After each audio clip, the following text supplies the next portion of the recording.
So I have to thank Meredith for such a great introduction. Is that me or just the volume going up? Okay. And just the entire Rego for community for inviting me here today. It's really a good opportunity to spend this time to share my work with you. During our time together today, I'll be discussing the premise of a show that I'm curating right now at PAFA called In Similar Likeness. But it grew directly out of my dissertation. And my dissertation is entitled We Are Roses from Our Mother's Gardens, Black Feminist Visuality in African American Women's Art. And in my project, I defined and developed Black feminist visuality as a theory through which to understand African American women's art practices.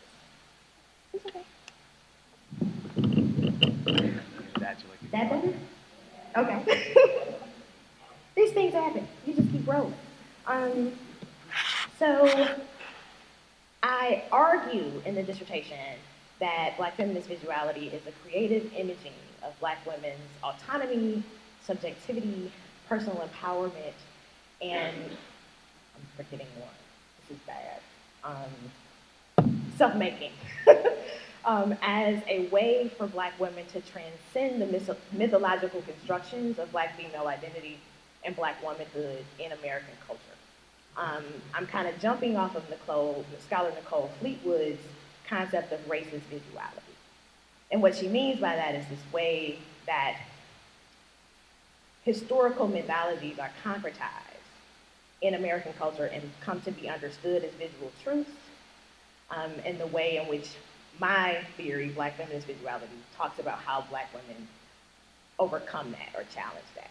So, for example, like the ways in which the Mammy, the Jezebel, the Superwoman, these type of caricatures or myths of Black women become the only way for other groups in America to understand the Black female experience.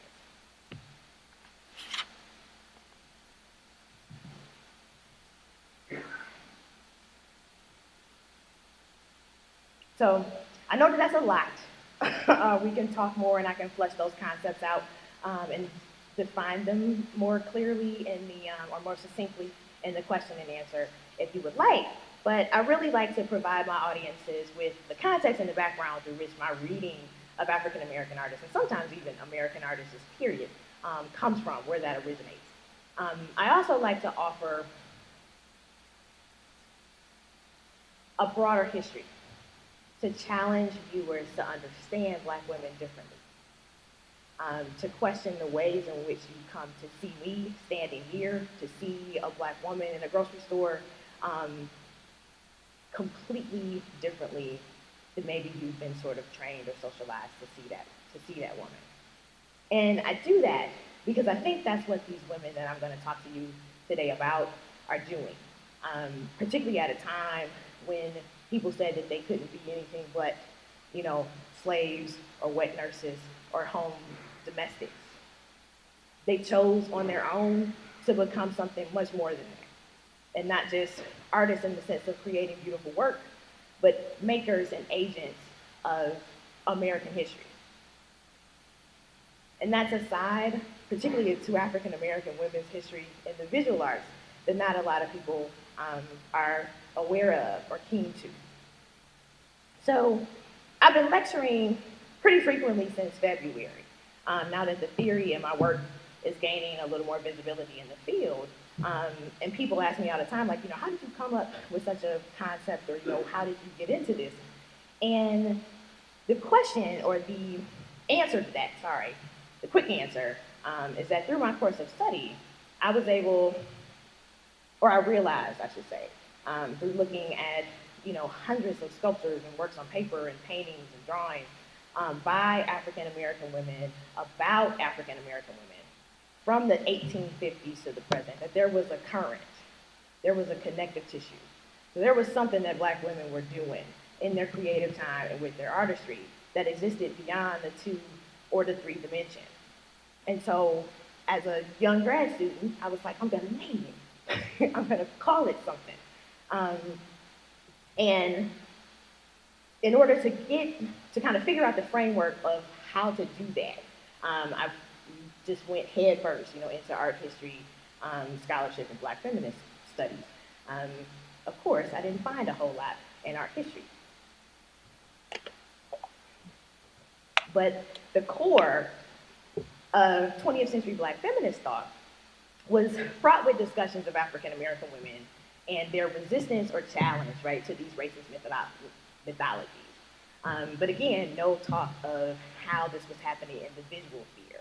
You know, it was a lot on Black women writers. It was a lot in terms of how Black women were resisting political oppression or economic oppression. And nothing that really succinctly linked issues of imagery and representation to the processes of vision, visuality, and figurative work. And so I said, that's what I can contribute to the scholarship. This is what I can write my dissertation on, or this is what, you know, the type of work that I could champion. And my advisors and my faculty were like, we have no idea what you're talking about. We don't know what you're gonna do. What do you mean you wanna be a curator? What does that have to do with anything? But if you can figure it out, you know, we'll support you. And so through self-study, I figured it out, and here I am. So at the moment, after kind of having that back and forth with some of my faculty and my advisors, I turned again like purely to Black feminist scholarship, and jumping off of what Patricia Hill Collins calls the self-defined standpoint of resistance that Black women collectively have been able to do throughout history. She says, quote, "The long-term and widely shared resistance among African American women can only have been sustained by an enduring and a shared standpoint among Black women about the meaning of oppression and the actions that those women can take and should take to resist it. First, Black women's political and economic status provides them with a very distinct set of experiences that offers a different view of material reality than that available to those in other groups.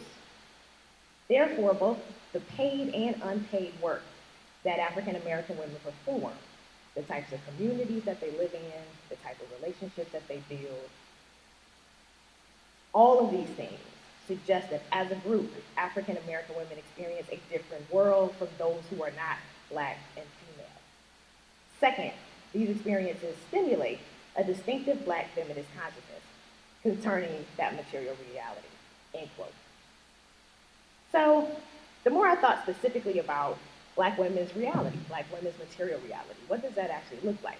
So I could say, you know, what that looked like for me, but in a group or a collective way, right? What does that look like to American culture, right? Or how do other Americans sort of view and come to understand the Black female experience? What are African American women artists doing differently? And how are they communicating that difference even differently from the 19th century to today? So I began to really study African American women fine artists.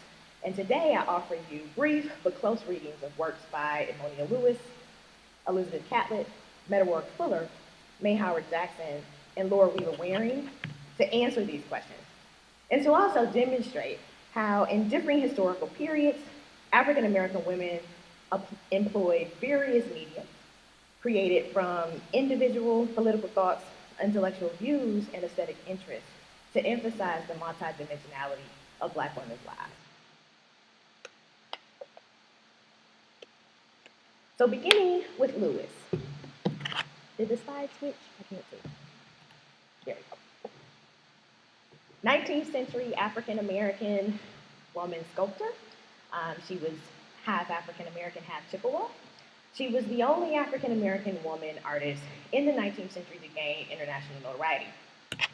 Now, some of this had to do with the fact that she was a really, really great neoclassical sculptor. Others, or other aspects, you know, of her notoriety came from the fact that she was seen or thought of as the anomaly of all anomalies. So when different viewers, different audiences perceived her, different patrons, art collectors, even perceived her work, they did not understand. And so you can read the interviews or the reviews of her work or even responses to her work, where the white viewers are saying, she's not a Black woman, or she's not a real Black woman. Like, she's a Black woman, but she's not a real Black woman. And if you saw Edmonia Lewis, like, she was a very petite woman, a very feisty woman, and obviously, physically, she's a black woman. Reading through those archival materials then kind of took me back, and I said, if you're looking at somebody who's obviously black, but not understanding them as such, what is the definition of black woman that these viewers or these audiences are working from? That took me back all the way to the 15th century. So my dissertation really begins with 15th century Portuguese travel narratives, 16th century French travel narratives, 17th century British travel narratives, where there are these illustrations of black women as these monstrous, bestial, just really ignorant, vile creatures, right? They're not human beings. These illustrations were then pulled out of these narratives, printed en masse, and circulated as decorative art. So the understanding of African American women, or African American women being the descendants of these African women, right, becomes the authentic representation. This is black womanhood. These bestial figures. We can talk about Sergeant Bartman and the Venus Hottentot in the 19th century later as well, because that's also a part of that narrative. And once I found that, I was able to really juxtapose the way in which critics were reading Lewis's work and Lewis's physical body began to make more sense to me. Because she really usurped that. She really, she didn't exist in that way. So when you look at her here, the image picture here, she employs a visual layering tactic that I term in my project called visible aggregation. And it's the way in which black women layer theme, material, design, and space to express black feminist visuality. So Lewis employs VA to create an image that centralizes her physical labor as an essential component of her artist practice, which constitutes her living, not the living of a white patron, right? It expresses black feminist visuality, and it also grounds her authenticity as an American artist. So in her contemporary moment, again, she was set apart, from her white colleagues because she actually did the work. So she carved and did her modeling herself. She carved her marble herself as well. And when, again, you read the reviews and it's like, oh, she's this superhuman being because she does even what white male neoclassical sculptors won't do, right? So again, when you go back to the historical context, they're reading her through the mythology of black women's labor. So this idea that black women could both physically labor and reproductively labor nonstop because we didn't feel pain in the same way that white women did. It was a way to justify the enslavement of black women, and also a way to justify how slaveholders would sort of wield like the future of a black woman's offspring to grandkids, great-grandkids, that kind of thing, based on estimates on how many kids, they thought that this woman would be able to have. And so the critics are reading Lewis in that same way. Well, she's not making children, right? But she's making sculpture. How can a little woman like that make sculpture so beautiful, so big on her own? Well, it has to be because she's black. So she has this penchant for labor that women like Anne Whitney and Harriet Hostler don't, which obviously, again, was a mythology.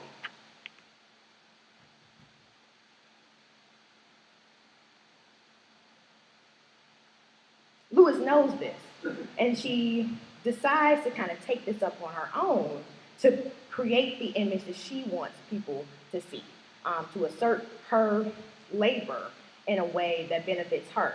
So her slightly disheveled appearance here implies interruption purposely, as if she recently paused and rushed from another activity, such as sculpting. Her frazzled hair, her loosened necktie, the crumpled textile thrown loosely over her shoulder, they all give a sense of action and a sense of hasty preparation. So although she's seated, the undulated folds of her apparel evoke the feeling of movement, as they echo both the sway and the twist of the tassels on the chair's arm, sorry. The strategic wrinkling of her skirt and the textile, coupled with the untidiness of her curls, signify a body that may have been performing the laborious task of neoclassical sculpture. By constructing an image that implies physical activity, Lewis photographically represents her position as a maker of Western art. So she's purposely picturing herself here as an artist through or by representing her physical labor or insinuating her physical labor, making that central to her representation.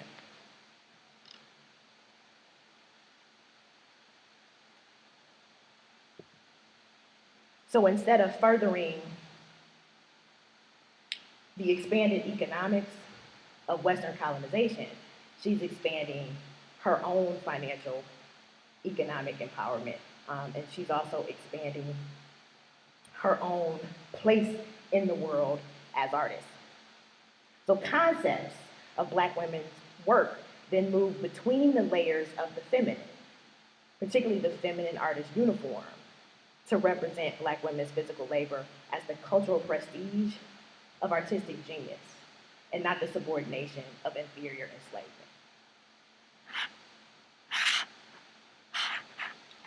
So we see this again in her sculpture Forever Free. This is where Lewis moves from self-visualization of active agency into representational portrayals of the same concept. Here she visualizes a Black couple at the moment of emancipation who are now free to pursue matters such as legalized marriage, land ownership, proper custody, full custody of their children, all things that African Americans and enslaved Africans valued during slavery, but were vehemently denied by the dominant society. So through this reading of Lewis's sculpture comes this commitment again to Black feminist visuality, this way of showing the Black woman as active agent. So even though she's kneeling, she's not on two knees, right? If you can look closely, she's actually on one knee and her left leg is really firmly planted up under her. So she's not in the position of submission, she's not in a position of defeat. She is implying, Lewis, that when this woman rises, she will do so completely and freely able to pursue her aspirations with full protection of both her husband and the government behind her. I wish I had my laser pointer so I could show you, but if you look really, really closely, the foot of the male figures, his left foot is actually standing on the ball and chain of her manacle, right? So even though she's lower than him, he's positioned behind her, insinuating that her freedom comes first, right? So in order for the Black community to move forward in the way that it needs to after slavery into freedom in a proper way, it has to be led by, it has to be honed by Black women. So in that way, Lewis is totally usurping that happy, darky, happy slave narrative. Another narrative that she's usurping with this particular piece is the narrative of Abraham Lincoln as the great emancipator. So notice that both figures are not giving thanks to Lincoln for their freedom, as most of the public sculptures commemorating emancipation show. They're giving thanks to God, and they're giving thanks to God for being able to survive the process of self-emancipation. Contrary to what U.S. history tells us, millions of enslaved Africans and enslaved African Americans freed themselves, particularly at the end of the Civil War, the last 2 years of the Civil War, by sort of what we call stealing themselves away. So they ran to Union Army lines and Union Army camps when they felt that it was safe. They ran and went in such numbers.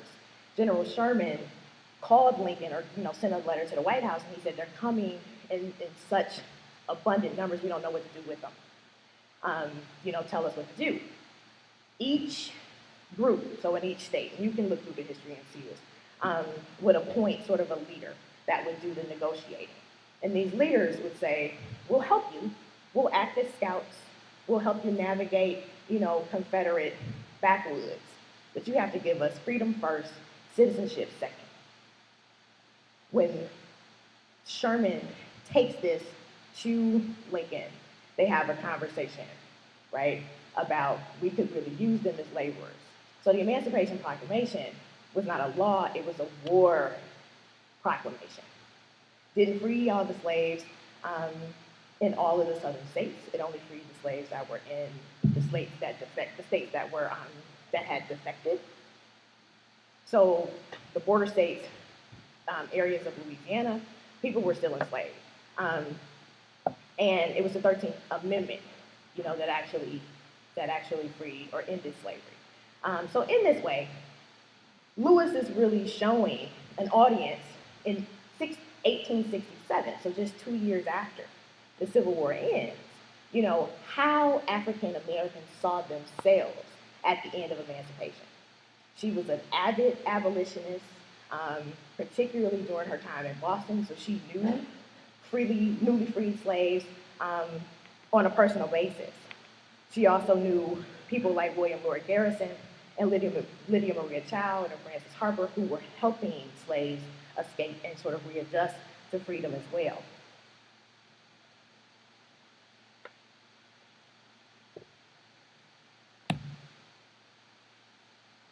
After Lewis, at the turn of the century, you have two Black women sculptors who arise to prominence, May Howard Jackson and Meta Ward Fuller. Jackson and Fuller have a very interesting story because they pretty much stay together through the start of their career. They were both born in Philadelphia in 1877. May was born in May, Fuller was born in June. They both went to Philadelphia public schools. And they also both attended Pathos. Warwick went on to really become recognized as one of the most significant artists of her generation. She had a longer career than Jackson. Jackson eventually, even though she continued to make work, she really became a pillar of Howard's art and art history department. But in 1899, Fuller decided to pursue her studies abroad, and she went to France, where she studied with Rodin and several other French sculptors. She was also inspired by the French Impressionists, and she stayed in France until 1902. Jackson, who was the first woman to study at PAPA, declined Fuller's offer in 1899 to study in Paris, and I think this is so important because she didn't want to develop an artistic practice that had any European influence. She wanted to build an art practice that was purely and totally steeped in the Black female experience. Now, she paid for that, in a way, because again, she sort of died into an obscurity. But during this time that she's in DC, she's showing work. National Academy of Design, Smithsonian, different places. But once the National Academy of Design finds out that she's actually Black, they stop accepting her work. So then here's another thing about the Black community. We come in all different shades and colors. And we can typically tell when someone who is sort of white appearing is Black. My grandfather was actually white appearing in that way. But the broader society can't always tell. So she was able to get her work known and recognized in that way because people thought she was white. And then once, the quote-unquote truth arrived, she didn't get nearly, as many exhibition opportunities. And we see this in the work that I'm showing here. It's called Mulatto, Mother, and Child. And she creates this piece to illustrate the pain that's experienced by mixed race African Americans in this country. So you have a mother cradling her child, but her hair sort of, as much as it's a shroud, it's a flame. So it's this paradox that both she and her child are caught in, honestly, by no fault of their own, right? Like literally just by being who they are, or literally just by looking the way that they look. So imagine not being able to really advance your genius, to advance the things that you want to do, simply because you look a particular way. With downcast eyes, the figure protectively cradles the infant while being engulfed, you know, in this flame-like hair at the same time. If we switch over and we look at Fuller's work, Ethiopia Awakening, this is a life-size work. You can't really get the sense of the size of it from the photo. But it is her most famous work. It was commissioned in 1921 by James Weldon Johnson and W.E.B. Du Bois, and some other folks as well for the Making of America Festival in New York. And Fuller's application of visible aggregation here, she has a layering effect of material and design that depicts Ethiopia in the act of unwrapping herself from the multiple bindings of mummification.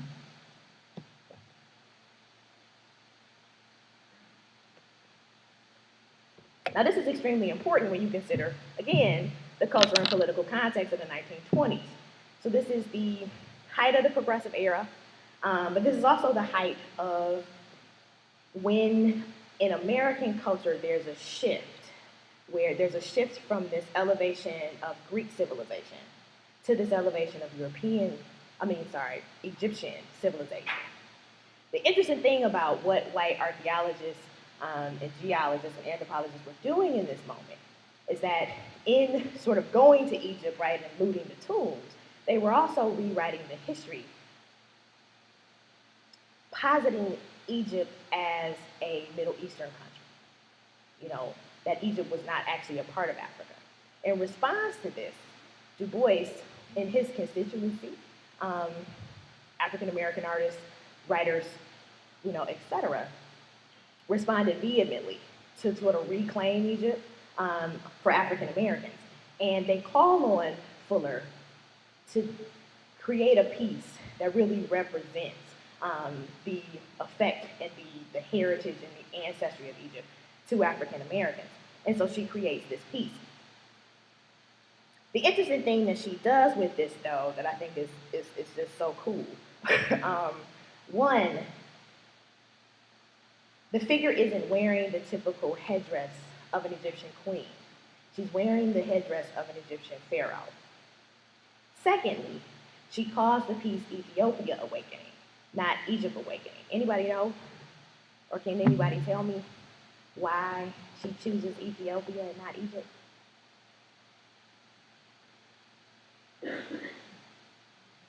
Because Ethiopia was the only independent colony at the height of African colonization by Western Europe. They beat back the Italians and were never colonized or enslaved. So Ethiopia Awakening is not just an artistic representation of African American women rendering themselves visible. It's a powerful figurative work that symbolizes how the quotidian, everyday, sort of forceful political act or achievements of African descendant peoples actually advance the Western world.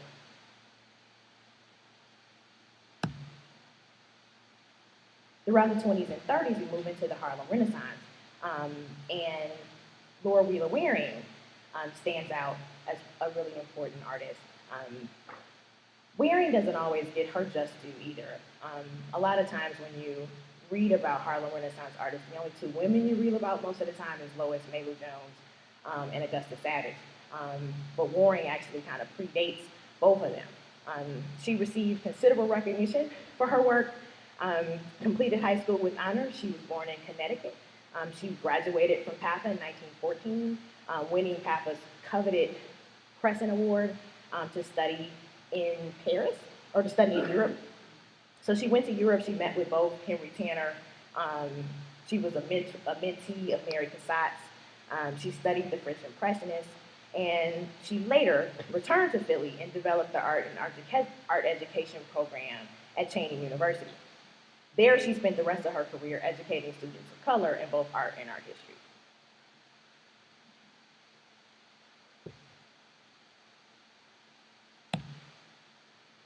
So in some of her later portraits here, like that of Marian Anderson, she uses an opulent color palette. So you can see the influence that the French Impressionists had on her takes. Even if you look at Alice Dunbar, the way she renders Alice Dunbar Nelson's dress, in her portrait.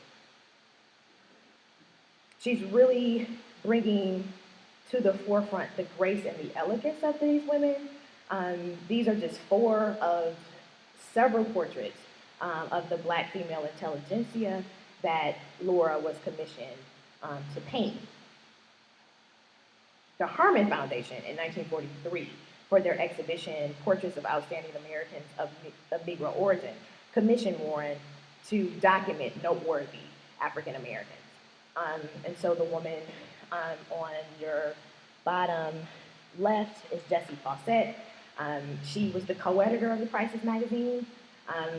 Again, another prolific black female writer that doesn't get her just due. Most historians just call her Du Bois' secretary, but she was helping Du Bois, really create that magazine and make it what it was. And up at the top left is Alma Thomas. So as a prolific teacher early in her career, and then later a real celebrated abstract expressionist. So this painting, or these paintings, along with various others of intellectuals like Du Bois, like James Weldon Johnson, General Evans, the Tuskegee Airmen, I could go on and on and on. They toured the country for over 10 years as a visual rebuttal against segregation rhetoric. So this is how important, these women were, again, to not just American history, but American art history. That, again, is definitely not talked about in the way it should be.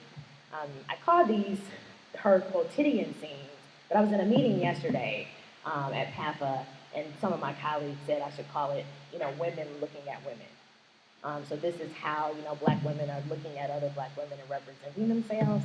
I think they're just beautiful, beautiful portraits. Some of these are in private collections, but the 2 on your far right side, the one at the top is at the Smithsonian, the one at the bottom is at the National Museum of African American History in DC. If you can get tickets, if you can actually get in the door, I would really recommend you to go see them.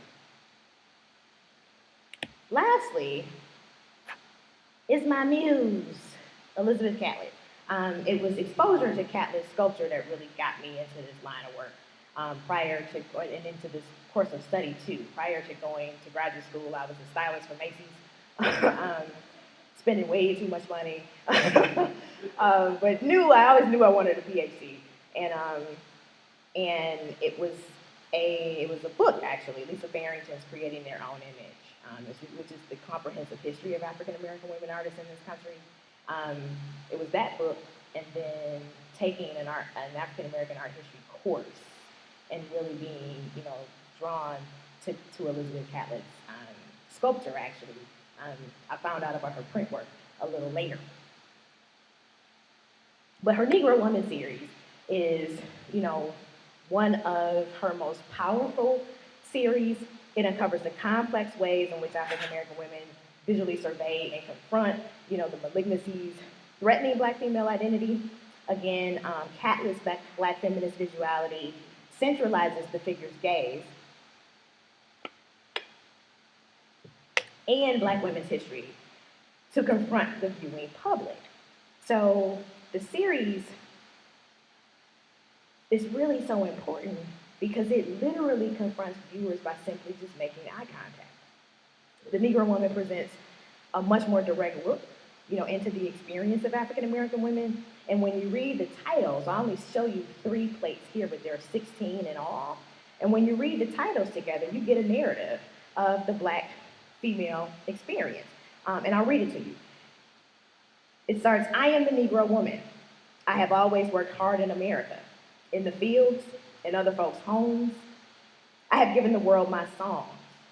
In Sojourner Truth, I fought for the rights of women as well as Negroes. In Harriet Tubman, I helped hundreds to freedom. In Phyllis Wheatley, I proved intellectual equality in the midst of slavery. My role has been an important struggle to organize the unorganized. I've studied in ever-increasing numbers, and my reward has been bars between me and the rest of my land. I've had special reservations, and special houses, and a special fear for my loved ones. And my right is a future of equality with other Americans. So just in her strategic titling maneuver, and again, think about the context, this is 1947, 1946. She layers the images themselves with three aspects that really constitute Black female identity: Black female history, issues of independence, political activism. So she places the viewer face to face with an African American woman and verbally inside this woman's identity. Art historian Richard Powell states, quote, "Catlett invites everyone, women, men, Black, whites, whomever, to act as a surrogate Negro woman, if only via stating the titles of each plate in the series," end quote. So through a use of the first person, Catlett proclaims the Black female identity and how Black women come to understand themselves as autonomous individuals.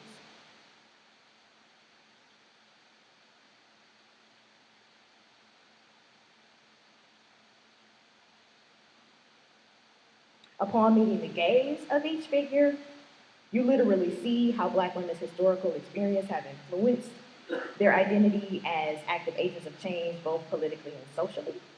So in the last plate, on the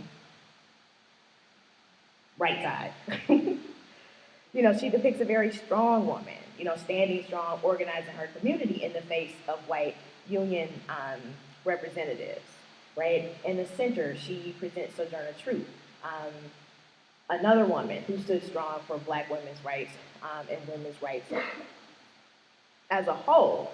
She depicts Truth pointing upward, as to suggest the way and the direction in which Black women are going to move, through American society because of these political acts, right? Because of this political agency. And we see this again in her sculpture.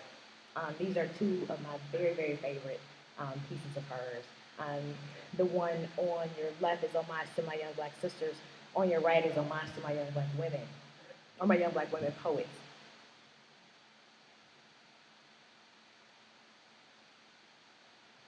She created the first homage in solidarity with Black revolutionary women who were at the forefront of the Black Power movement in the 1960s. So women like Angela Davis. Matter of fact, the Free Angela poster that, if you all are familiar with, was designed by Catlett. She constantly identified herself with these women because she too was beleaguered by the U.S. government because of her political affiliation. She was a socialist, she was a communist. She helped many Black Panther families escape the country into Cuba. And she had to renounce. She had to expatriate in 1962, not necessarily because she wanted to, but because the government just wouldn't let her back in the country. And she speaks, again, you can read her interview, she speaks how much that broke her heart, because she constantly felt, or always felt, that she was an American. She loved, living in Mexico, she loved the Mexican people. But that was such a moment, a devastating moment for her.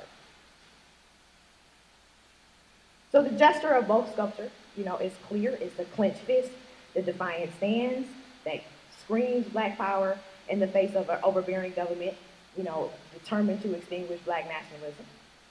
And though the figure has no mouth, you can almost hear her, screaming in solidarity with these women. So accordingly, Catlett tunnels the figure's torso. So it's a wound-like space. I'm showing you a frontal image of it, but if you look really closely at the image that she's in, you can see that how she tunnels it out. So you get that same kind of spiraling, that same kind of movement that you see in Edmonia Lewis's dress. So it gets wider as you get to the front of the piece. So she visualizes this spiral process of self-identification as one that originates from the innermost space of human existence to then be cultivated and carried upward and outward into the world. In this way, she evokes themes of birth and motherhood, illuminating that the spirit of the Black Power movement gestates deep within the Black female body. So again, much like Lewis, the Black female is central, to African American nationhood, African American community building, and she refutes the patriarchal discourses that are championed by some of the movement's most prominent leaders, and the discourses that were perpetuated by white feminist leaders, at this time.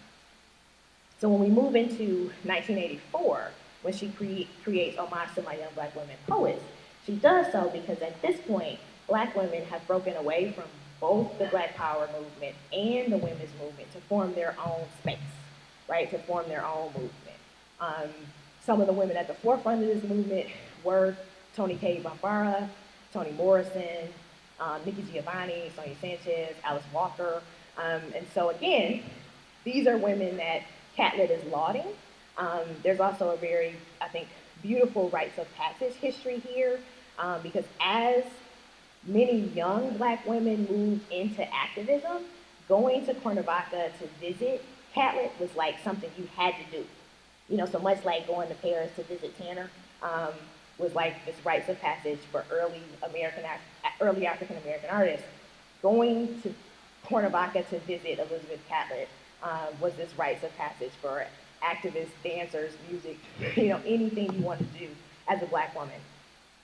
And so again, you get the same kind of spiral, but this time it's a little different, right? The spiral's in her skirt, much like it is in Lewis's work, or Lewis's self-portrait. This figure has a mouth, has eyes, so it's a new day, right? The fist is on the opposite side. So she's telling her viewers, or she's telling these women, remember that Black nationalist moment, remember that Black Power moment. Use that fuel to create something new for yourself, to create a new voice for yourself, your daughters. And the Black feminist movement lasted pretty well until the early 1990s. So you think about the effects, right, and the results. We wouldn't have Black feminist studies wouldn't exist, without this moment.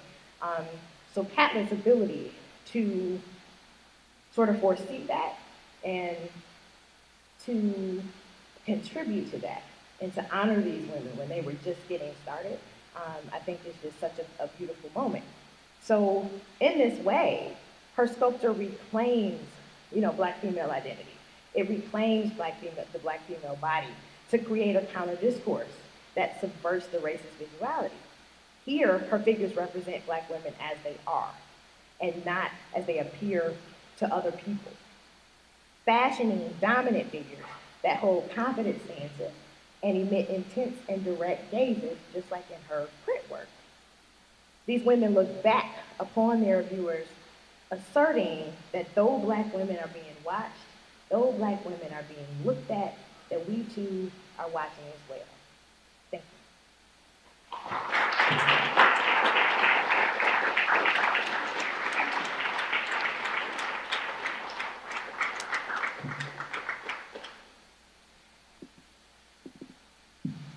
So I know that was a lot. Are there questions?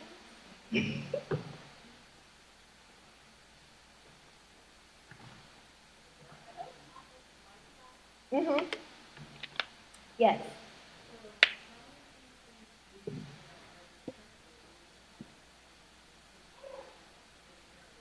Oh, absolutely. So my dissertation goes from, it's a genealogy, and it goes from Edmonia Lewis. Oh, okay. She said, how do I feel these artists, especially Elizabeth Catlett, have influenced contemporary artists like Kara Walker? Some people may disagree with what I'm about to say, Louis, but I think, they have influenced them tremendously. So my dissertation it starts with Edmonia Lewis, and it goes through the centuries to Kara Walker. So Walker's my last artist. And what I say, or what the dissertation posits, is that Lewis sort of develops Black feminist visuality. Catlett expands it, and then Walker severely complicates it. And what I think Walker does is she reclaims the Black female body in a way that also exhibits the pathology. You know, I think Walker pretty much airs Black women's dirty laundry, you know, and like how we really struggle, you know, with that violence, with that history, with the way that, you know, and, you know, don't mean any offense by this, right? But the way that whites kind of take this license, you know, over particularly Black female bodies, and how we navigate that. A lot of people don't like the way that she presents it. And the one thing that I like about Kara is that she'll say, like, this is my crazy. You know, this is me working through the psychosis of what living this actually feels like. And so in that way, I think she's doing it, but she's completely avoiding, like she's completely usurping the respectable imagery. No, nope. And then there's the problematic way that people eat it up. So my dissertation chapter really looks at the subtlety installation. And I was there for 3 hours. You know, I interviewed her. She was touring Susan Sarandon when I was there, so that was an interesting experience. But I was able to interview her for a little while. But I watched, you know, and you could literally see people kind of sink back into these antebellum caricatures. You know, so even the typical directive of like do not touch, you know, in an art space totally didn't apply. You know, so you had, you know, men on this thing, like, you know, humping it, and just all kinds of things. You could see Black women in the space who were like, I don't even know if they knew that they were doing it consciously, but it was like this covering, you know, of themselves and this holding of themselves, you know, because it affects you. And I think that's what she, you know, what she creates it for. I'm often surprised that she's been as successful as she's been in sticking, you know, with that particular subject matter. No, but I think the same thing is, you can say the same thing for, in terms of the influence with people like Carrie Mae Weems or Mickalene Thomas, Lorna Simpson, you know, is another good one. And it's great to see these same concepts move from the three-dimensional, you know, into photography.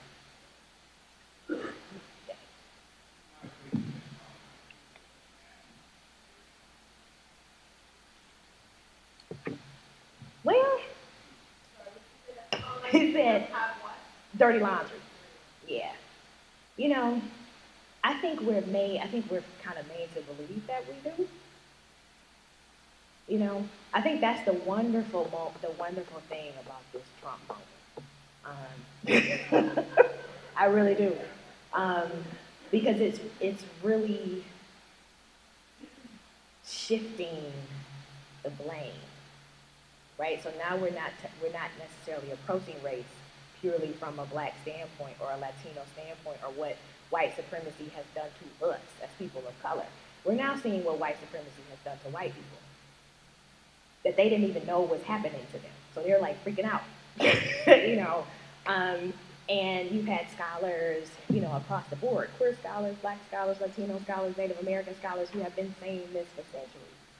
Right, but the privilege of whiteness to kind of cushion white people in a particular way, you never had to read that scholarship. You never had to know that. And then something literally happens that kind of breaks that bubble, you know, and then it's like, oh my God, you know, I had no idea any of this was happening. And the rest of us were like, well, where have you guys been for the last 50 years? You know, and I mean, I give these talks all the time. I give them in museums or, you know, art auction houses. And that's another issue, right, where art is somehow above the political conversations, right, in American culture thinking. But it's like, if it exists, if it plagues our education system, if it plagues our healthcare system, if it plagues our criminal justice system, how on God's green earth can we sit here and say that it doesn't plague our art institution? You know, that is just irresponsible and wrong, you know, like very literally incorrect. And so I think the dirty laundry, James, is shared, you know, but I think now the burden is starting to shift we're losing a little bit of it. Maybe not all of it, but at least. Again, when you use the term in terms of Sarah Walker's women's psychology, it's not that she's showing black women's psychology, it's that she's reflecting a larger psychology. Yeah. But it's not that psychology that is problematic, that is challenging, that is insidious part of the work.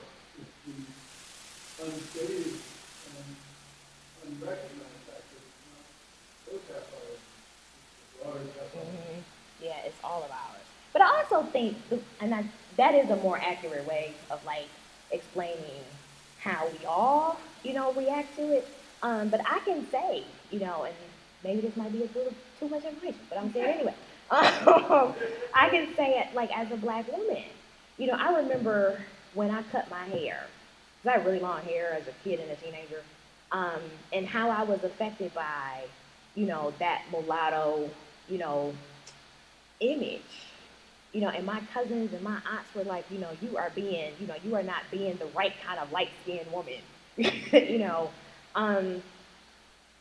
but then when you think about, like, even, like I said, again, my grandfather and my family and how we even came to be that, like, it's not a good story. I did the research. It's a horrible story, because my great-grandmother actually kept a diary, which, many women of color, didn't do. They didn't write it because it was that harrowing. And I think it's like that, again, what you said, but then what we too, deal with psychologically, in the way, and kind of dealing with race and beauty, right, and sexuality too. So it's like a mashup of a lot of like crazy, going on. In her work, and I love that she will say that, when she'll say, yeah, this is just my crazy, or just like how I work out my crazy. But it really is like all of our crazy. Because a friend of mine that went with me to the subtlety installation, when we left, like I put it in the dissertation because it was just so great. And he said, you know what, Kelly, like this is just crazy because it sticks to your shoes. Like it literally is like all over your shoes, and we track it everywhere we go. And I was like, that's awesome, I'm putting it in my chapter. He said, you gotta put me in the footnotes. And I was like, I'll put you in the footnotes, but I'm using it. And that's how I end the chapter, with my friend's quote. Because it is so true. And it was like literally seeing people go from like, upper middle class, mom to like plantation mistress. As soon as she walked through the door, of that exhibit, and I was like, this is what art is supposed to do. She's a genius. And most people don't necessarily think that either, but yeah, but she's one of my favorites. I saw another hand. Hey, Ricky. I think what's probably not known about comics and black women is that there's actually a big comic copy of Honor with mine. It is. You are right about. I forget it. That's gonna be a revision. That's gonna have to go, because you're right. It is a face on the top of it. Okay. Mm-hmm.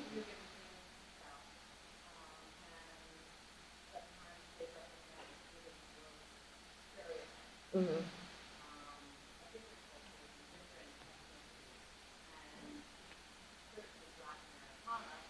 Mm.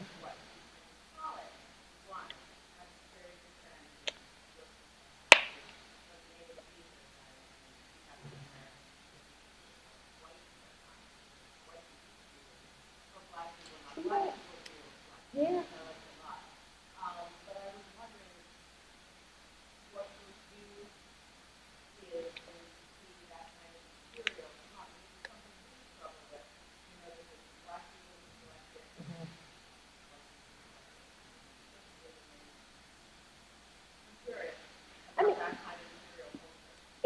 It's American material culture. One thing, that I say to people a lot is like, I'm a culture historian, I'm not an art historian. So that kind of stuff is like, this is just what it is. It's the stuff that we don't like to admit that people are interested in, which is a very interesting American thing. This denial, but just how voraciously, people collect that stuff. Like you said, black people and white people. So for me, it's very foundationally American. So it doesn't bother me. It was so funny. My previous institution was the Birmingham Museum of Art before I got to PAPA. And a colleague of mine, we're really, really great colleagues, and he had put together a checklist of the show he wanted to do with like works in the collection about, representing, race and representation. And the entire checklist was Black Americana stuff. So the rest of the staff, like when I started, like, you cannot let him do this show. You cannot let him do this show. And I said, okay, I'll see the checklist and I'll see. And so we had this kind of come to Jesus moment where I was just like, boo, you can't put this up. Particularly not after Ferguson just happened. Particularly not after, Baltimore just happened. Like, Black people are going to burn this place to the ground. And for him, they were just art objects. And he was like, he had this whole moment, where he was crying and I'm not a racist. And I was like, nobody said you were a racist. It's okay. But we're not socialized to think about those things in the way, that I'm telling you about them right now. And he was like, I just didn't see that, or like, how did you know that? Or like, how did you come at it that way? And I was like, because I come at art objects from the context and the systems that they operate in, not the objects themselves. And so, yeah, these are super offensive. We can use some of them, but the whole checklist, can't be these like, mammy and like cookie, salt and pepper shakers. But just the fact that like, it was like, yeah, this is a great idea. It doesn't bother me, as much as sometimes people think it might, because I know that it's something that's so integral, to who we are, as Americans. You're welcome. Any other questions?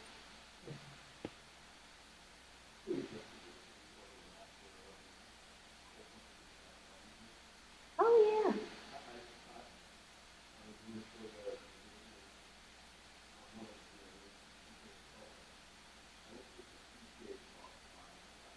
Mm-hmm. Mm-hmm.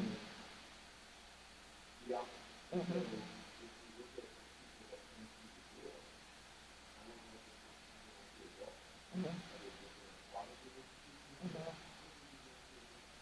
Sometimes a good place to start is like institutional history, and then the overall sort of history of the field, right?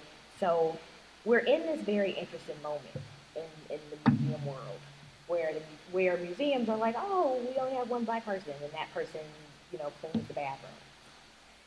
So we should probably do something about that.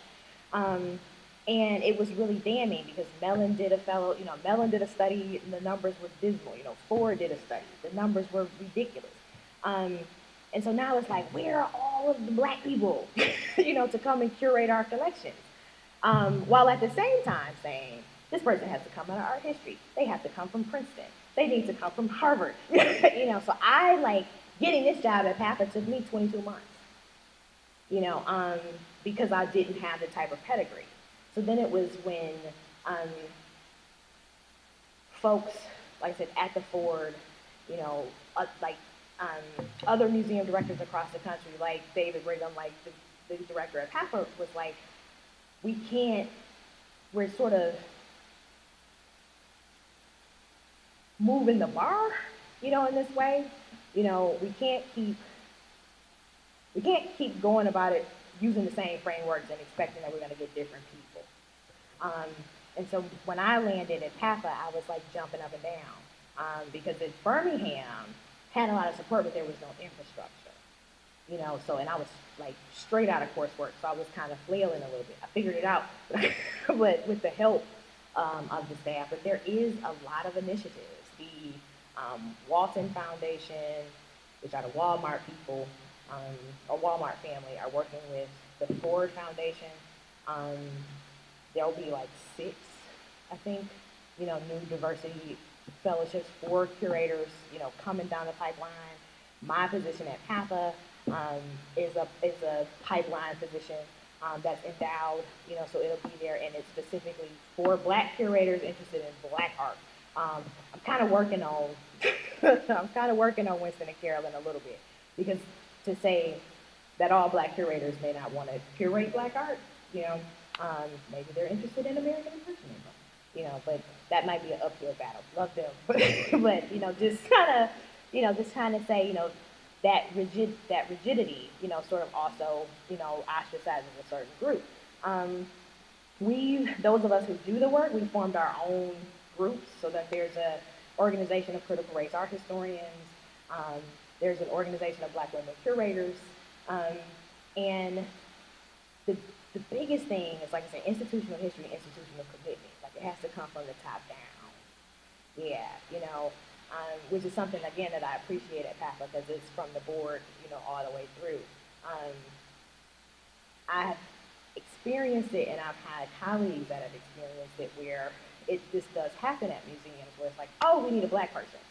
So we hired a Black person, and we let the Black person do what we don't let the Black person do. And there's never any, like I said, kind of infrastructure support training around that person. And then when the politics change, that person just evaporates, or that position just goes away automatically. Yeah, and so this is another, Susan Kahan, who wrote Mounting Frustration recently, or published it recently. She calls this like the third bubble, or like the third wave, where now it's not a rush to actually like collect the art. Now it's this rush to collect the art, the scholars, and the curators. And I can tell you honestly, like, I get phone calls at least twice a month, from different museum directors around the country, because I am the only curator at a major, Black curator at a major institution that specializes in historic African American art. Like, now that Lowry Stokes Sims has retired, it is me. Everyone else is contemporary art, contemporary art curators. And it's always, Kelly, do you know anybody? Can you help me with this? Can you help me rewrite the job description? And I'm like, sure. I'm like, I know students, but they're in school. So you're gonna have to wait 2 years. I don't know what else to tell you. But I mean, it's definitely something that museum, at least the museum directors that I've been in contact with, are definitely doing something about. The Detroit Institute of Arts, I'm originally from Detroit. Salvador has just appointed 4, new Black curators. The Indianapolis Museum of Art is in the process of restructuring their curatorial departments for that. In that way, Crystal Bridges, has done a lot. So it's like the snail, but it's moving. My friend Kimberly Gant is, contemporary art, curator of contemporary African art at the Chrysler in Norfolk, Virginia. So it's happening. And we're just praying that we'll have jobs in 5 years. Mm-hmm. Mm-hmm. Mm-hmm. Yeah.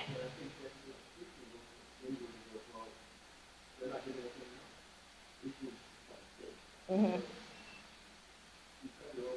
Yeah, and I think even with, since I've been building more relationships with Black collectors, where white collectors, like I said, have the wealth where they can even gift the work.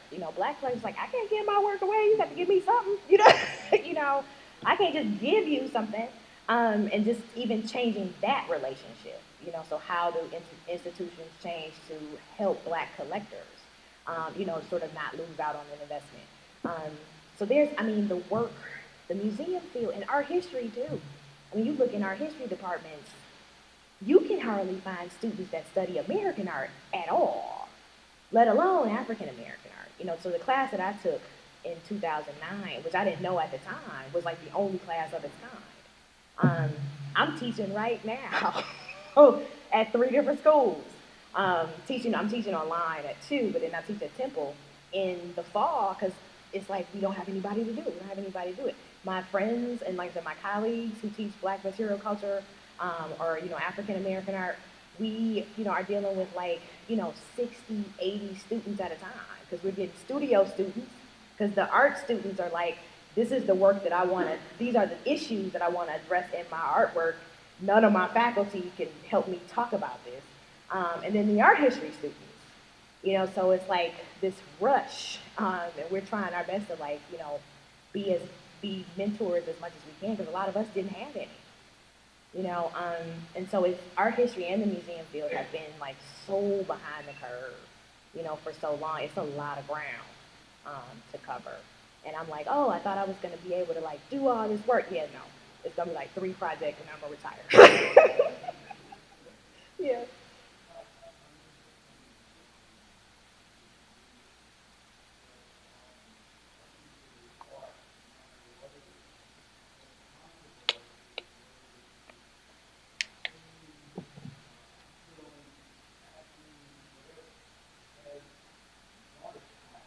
Mm-hmm.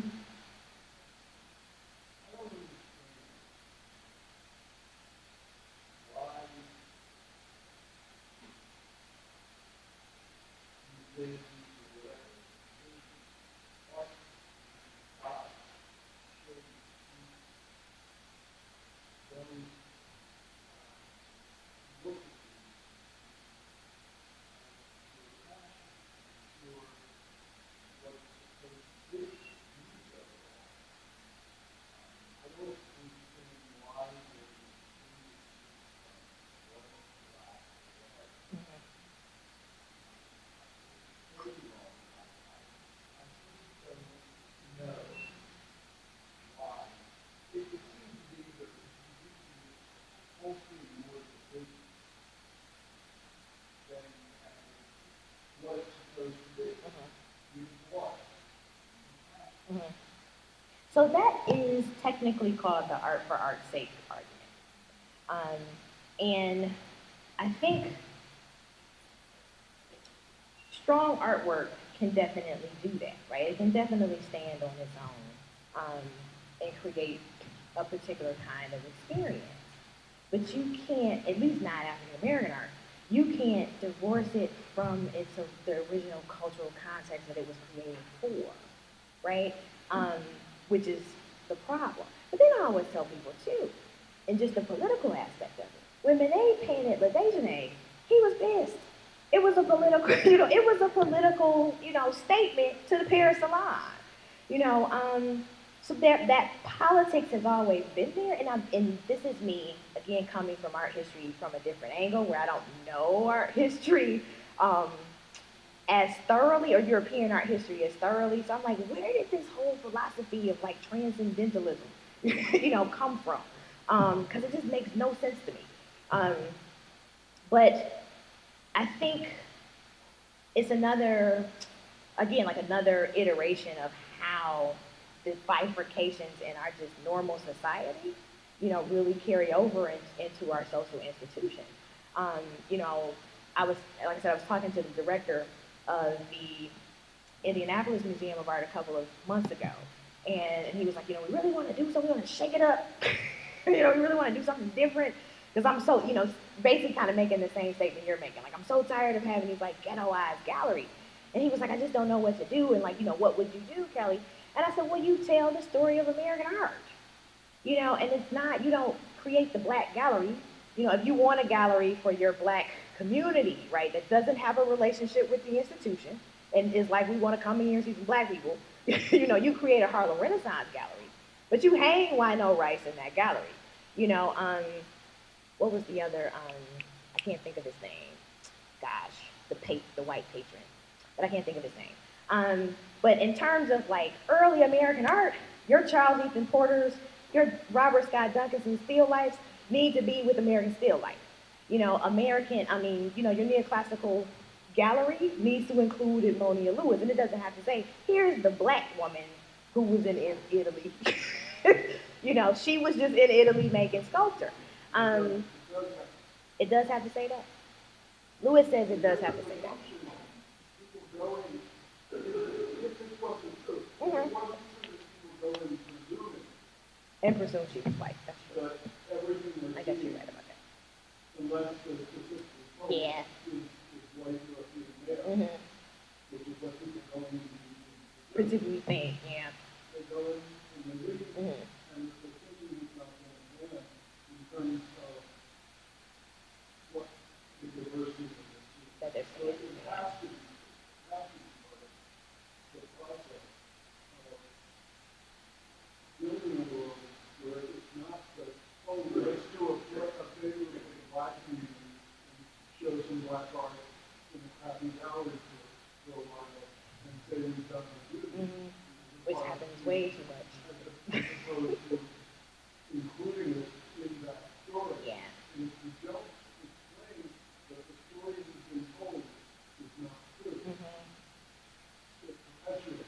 So it's like, and that's label writing. You know, having this post-black world, which I hear can't be all over the day. Yeah. Mhm.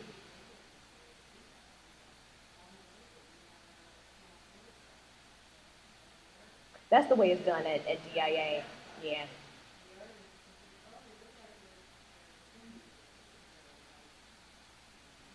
And our works of by early African Americans are in our salon gallery, so we don't have any labels in that gallery. Oh.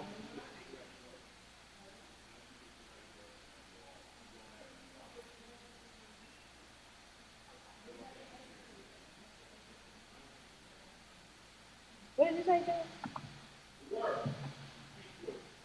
Mm-hmm.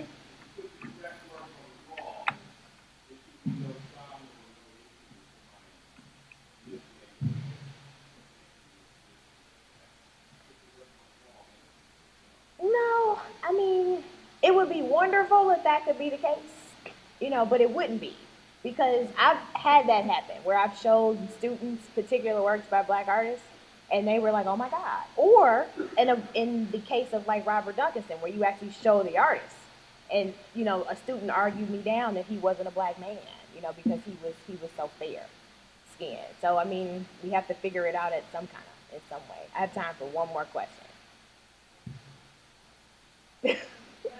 I do have to say that.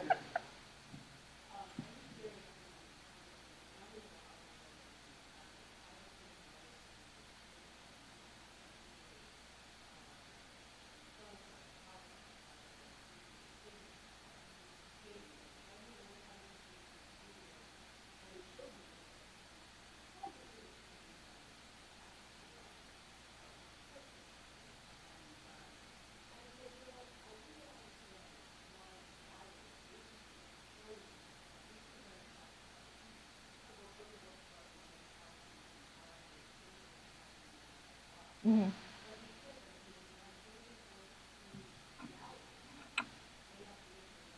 Mm-hmm. Mm-hmm.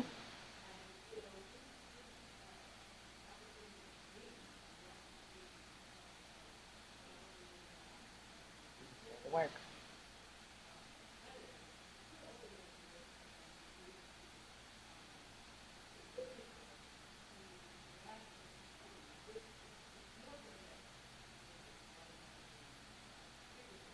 Oh yeah.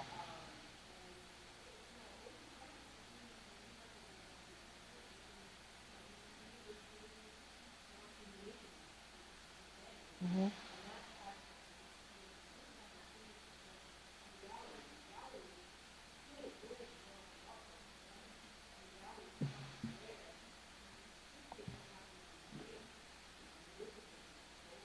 Oh yeah.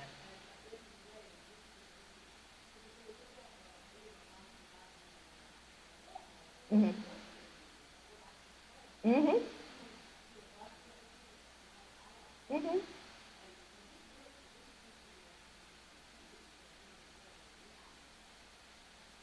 Or just how all of a sudden.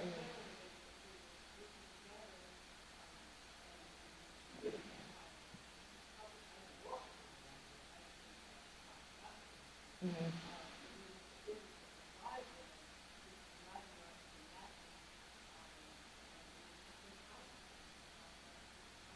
I mean, in his art, he was a graffiti artist. So he started out showing his art to the masses, but they were black and brown masses, right? And so you wouldn't know that, if unless you just really study Basquiat. Another example I can give you, even beyond your friend, is Winslow Homer. Winslow Homer has a major, section of his career where all he's painting is black people, and I mean, there's a show up right now in the neck of my neighborhood. Not gonna, be more specific than that. um, you know, and it ain't a black face in any of Homer's work. Or I've gone to see like, really famous art historians, talk about like Gulfstream, which is the painting of the young black man, with the slave ship in the corner and stuff like that. And they will talk about brushstroke, and like color palette, but won't talk about the way that Homer was dealing with these things. in dealing with issues of race in American culture, particularly starting out as like an illustrator and drawer for Harper's Weekly during the Civil War, where he was really drawing for Southern audiences and like what they wanted to see. But as he spent time with Black people, his imagery of Black people changed tremendously. And that's totally not in the art history. You know, so it's a way in which these things are just literally written out, like you said, because of gallerist opinion, you know, or even museum opinion. But niggas told me to wrap it up like 5 times. So thank you so much. This was such a great conversation.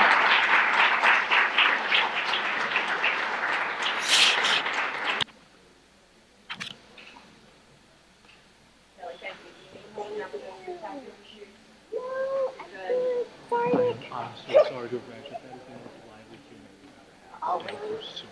I've never seen that. And I'm sure being with us was Thank you. present. Yes. Kelly, I'm one of the partners here. I was supposed to come out to dinner tonight. I didn't come out to dinner tonight. Okay. You'll have a fabulous meal, and I want to thank you. And anytime you want to come back, Just please. let me know. I would love to. You sound like a busy woman. Nice to meet you, and nice to have heard you. Oh, I should have. Miriam Tucker. Yeah. Good to meet you too. You like mine. I'll see you again.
All good up there? We chilling.